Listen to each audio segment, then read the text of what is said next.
Hello there, welcome to the world of sustenance where your academic needs are met. So today we'll be looking at a specific area in biochemistry called Introduction to Glycolysis or Glycolysis. You understand? So this is an introductory session into the concept of glycolysis. So very very important. Before I move on to any topic, I usually try to break down the words to understand what the topic is all about. So glycolysis. So glyco is from the word glucose. Then lysis means breakdown. So in this topic we'll be looking at how glucose can be broken down. You understand? So let me just move on. Okay. So what I try to talk about now, say glycolysis means say how glucose take the breakdown, because glyco means glucose, lysis means breakdown. So it means say glucose breakdown. You understand? So first of all, where this whole glycolysis they happen for cytoplasm. Because if you call them cytosol or cytoplasm, anyway, you see that cytosol, cytoplasm are basically the same thing. You understand? So it happen just outside the mitochondria. You understand? So very very important. This is a quick lecture, so we'll not spend so much time. You understand? So on that one again is that one important fact again is that it does not need oxygen. You understand? And it makes only 2 ATPs. Very very important. 2 ATPs. You understand? So from what I said before, glycolysis means one glucose is broken down into half. You understand? That half is 2 molecules or are 2 molecules, or the half actually is 2 molecules of pyruvic acid, or you call it pyruvate. So you can see here in the cell, the glycolysis takes place just outside the mitochondria. Why? Because after it has been broken down, glucose has been broken down, it needs to further be broken down through a special pathway called Krebs cycle, you understand, or citric acid cycle, and that is found usually occurs in the matrix of the mitochondria. So that's not for this lecture. We'll do a lecture series on that. So very very important. So can we move on to the actual steps involved? So glycolysis now has about 10 steps. You understand? Glycolysis has about 10 steps. So 10 steps then they involved for glycolysis. You understand? Anytime anyway you hear that one glycolysis, you get within 10 steps. So the first one they call them the activation of glucose. So if you call them the first primary reaction, means they activate glucose, send the primary, so they activate glucose. So why do they activate? They need something to energize them. So if you remember, ATP is an energy currency of the cell. So it is used in the first stage towards, or first step towards, to activate the glucose to form glucose 6-phosphate. Very, very important. And before I move on, there are 2 phases. Please don't forget: preparatory phase and payoff phase. Preparatory means this is where glucose is being, as ATP is being used up. You understand? And it converts glucose to glyceraldehyde phosphate. You understand? And the other part, which is the payoff phase, that is where ATP is produced. You understand? Preparatory phase, ATP, they use ATP for preparatory phase. Payoff phase, ATP they produced. Very very important. Don't forget that one. Then moving on, as you can see, the arrows very very important too. Don't forget. You understand? And you can see these structures too. They're actually showing you what is actually happening to each of the molecules there. You understand? See the glucose here. It's converted to glucose phosphate, where phosphate is added to position 6 of the molecule. That's why it's called glucose 6-phosphate. So moving on, the fructose on the other hand now is formed. Fructose 6-phosphate is formed when glucose 6-phosphate is isomerized. You understand? It means that you don't convert into an isomer. You understand? And each of them get their own enzymes. So don't forget, the first one is hexokinase.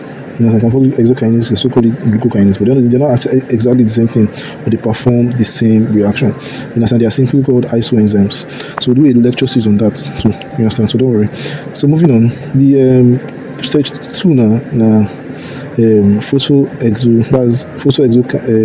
exos isomerase. So if you can call it phosphoglucose isomerase, both the same thing.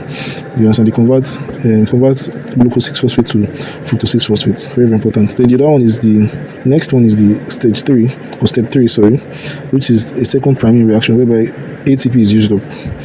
It is converts fructose 6-phosphate to fructose 1,6-bis phosphate. Very very important. And that enzyme there is phosphofructokinase 1, which is very very important. You can call it PFK1. Then the next one is the fructose 1,6 bisphosphate converting to, or breaking down, you can call it a cleavage reaction to a 3-carbon sugar. You understand? Sugar phosphate. So they are glyceride 3-phosphate and dehydroxy acetone phosphate. Very, very important. I call it G3P and DHAP. You understand? So that enzyme there is called aldolase. Very, very important. It's called aldolase. It used to break down fructose 1,6 bisphosphate. Very, very important. So step 5 now, on the other hand, now is the conversion of dihydroxy acetone phosphate to another molecule of, please take note, don't forget this, another molecule of glyceride 3-phosphate. So if you look at it now, one was formed initially when fructose 1,6 bisphosphate was broken down. Another one again is being formed again. So you understand? So it means that there are two molecules of glyceride 3-phosphate. You understand? So please take note of this, don't forget. So moving on, you see that the glyceride 3-phosphate, like I said, there's a 2 in bracket. It means that there are 2 molecules of this. So anything that's happening henceforth now involves 2. Please, very, very important, don't forget this. Then the glyceride 3-phosphate now is being phosphorylated now. You understand? It's called oxidation. There are 2 reactions happening: oxidation and phosphorylation. So inorganic phosphate is added to the molecule here. It's very, very important.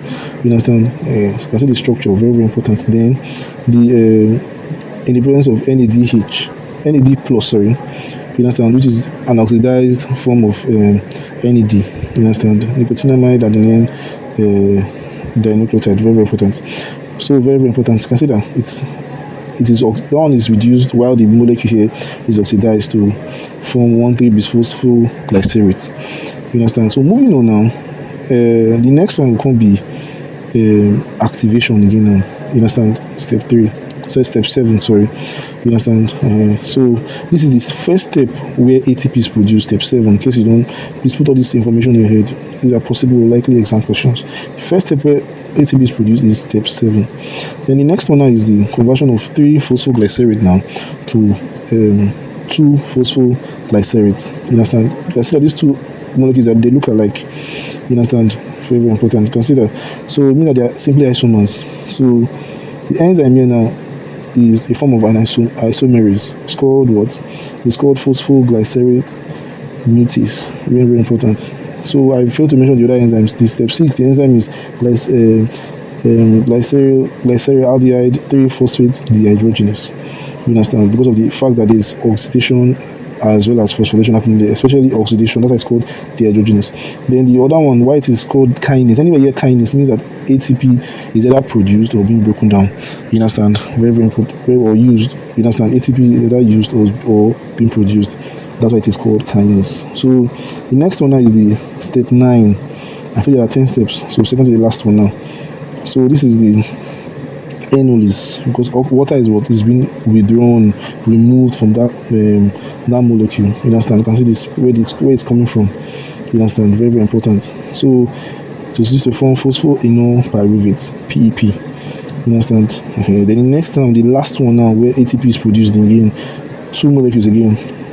That's on that second prime, on that ATP producing reaction now is also called substrate level phosphorylation. Like the way step 7 is also called substrate level phosphorylation. You understand? Very, very important.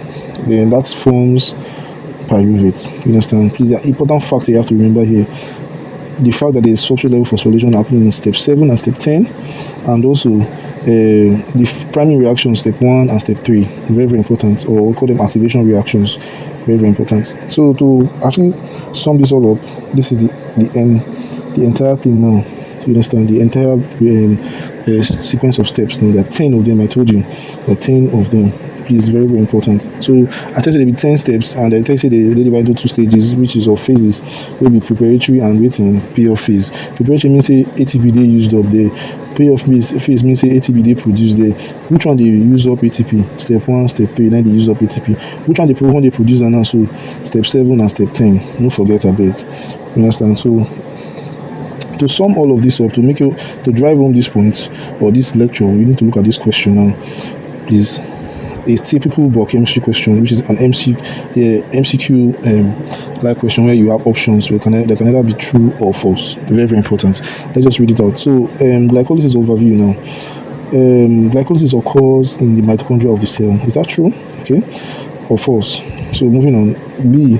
Glycolysis produces a net gain of 2 ATP molecules per glucose molecule. Is that true or false? Okay. Then glycolysis requires oxygen to proceed. Is that true? Okay. Then glycolysis converts 1 glucose molecule to 2 pyruvate molecules. Is that true? Okay. Glycolysis is an endergonic process overall. Requires net energy input. Is that true? Okay. So with all of these questions now, please don't forget to send your comments stating your answers. Is that true or false? I'm giving you reasons why they are true or false. You understand? With all of these things I've said so far, you understand? So I'll definitely do another video to explain the other aspects of like this. This is just an introductory session or introductory lecture. You understand? So this is a typical question that you can see in biochemistry. You understand? So thank you very much. God bless you. I still remain Sosine. Don't forget to like, don't forget to subscribe, and share to your friends. And please send your comments, your answers, please, to that question. Thank you very much.